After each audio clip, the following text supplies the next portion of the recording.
Bienvenue à tous pour la dose des fonds du matin sur notre chaîne Afrique Sport et nous débutons ce numéro en Côte d'Ivoire avec Didier Drogba alors que la commission électorale de la Fédération ivoirienne de football a invalidé la candidature de Didier Drogba. La FIFA a, d'après RFI, demandé la suspension du processus électoral et réclamé des comptes à la Fédération ivoirienne de football, déjà intervenue la semaine dernière pour exiger de la FIFA qu'elle rétablisse la commission électorale. La FIFA aurait cette fois motivé sa décision par deux raisons. Premièrement, le climat délétère présent lors de la réunion organisée mardi par la commission électorale. Ce jour-là, le président de la commission, René Dibi, avait en effet claqué la porte à cause de profondes divergences et il n'a donc pas pris part aux dernières délibérations communiquées. Par ailleurs, la FIFA attend des clarifications de la part de la Fédération ivoirienne de football et réclame en particulier la liste des membres de la commission ainsi que certains procès-verbaux de cette assemblée.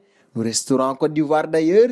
L'ASEC Mimosa a annoncé le départ de près de 11 joueurs de son effectif et pour la prochaine saison, les recrues arrivent déjà. 5 nouveaux joueurs ont été dévoilés. Le latéral droit, Peya Hamed Gouy-Romain, en provenance de la SOA, et l'ex-défenseur central de l'US Bassam, Conan Yao Kevin Romaric, posent leurs valises à Solbeni, tout comme les milieux défensifs d'Akouri Bradji Armel, provenant de NK Selik, Doudou Touali Armel, ex-sociétaire de la JCAT, et Bala Bo Jean-Patrick, venant de Jeddah, signe à l'ASEC Mimosa. Dans la liste des départs, le défenseur Oumar Sako, qui arrive en fin de contrat, aussi le Togolais Komlan Agbenni Adan, qui s'en va après 3 ans. C'est la grande révolution.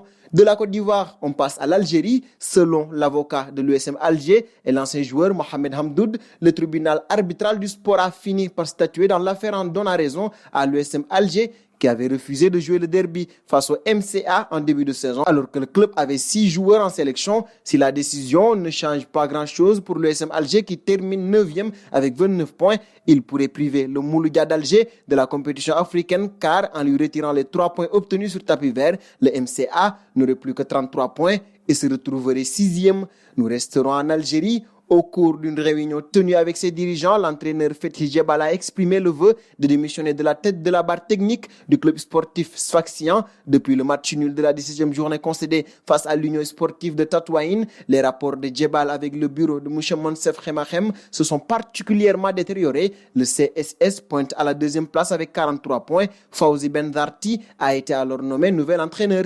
Un saut en France désormais pour la seconde partie de notre matinale. Position, Lucas Hernandez, David Upamecano, Presnel Kimpembe, Clément Lenglet, Raphaël Varane et de placer Antoine Griezmann dans une position préférentielle aux côtés d'un attaquant. La France va affronter la Suède le 5 septembre, puis la Croatie le 8 septembre dans le cadre de la Ligue des Nations.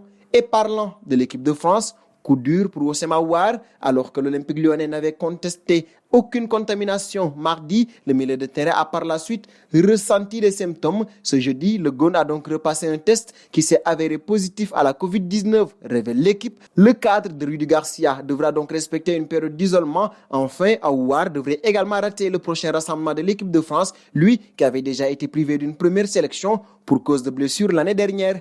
Et toujours chez les Français, l'équipe est dans la tourmente. Pendant l'émission de l'équipe d'Estelle, un bandeau rouge a annoncé la mort de l'ancien président de l'OM, ce qui a bien évidemment fait bondir les téléspectateurs, surtout que les vérifications auprès de la famille de Bernard Tapie ont provoqué un rapide démenti. La chaîne L'équipe a aussi très rapidement rectifié le tir avec un communiqué pour expliquer son erreur et souhaiter tout le courage possible à l'ancien ministre.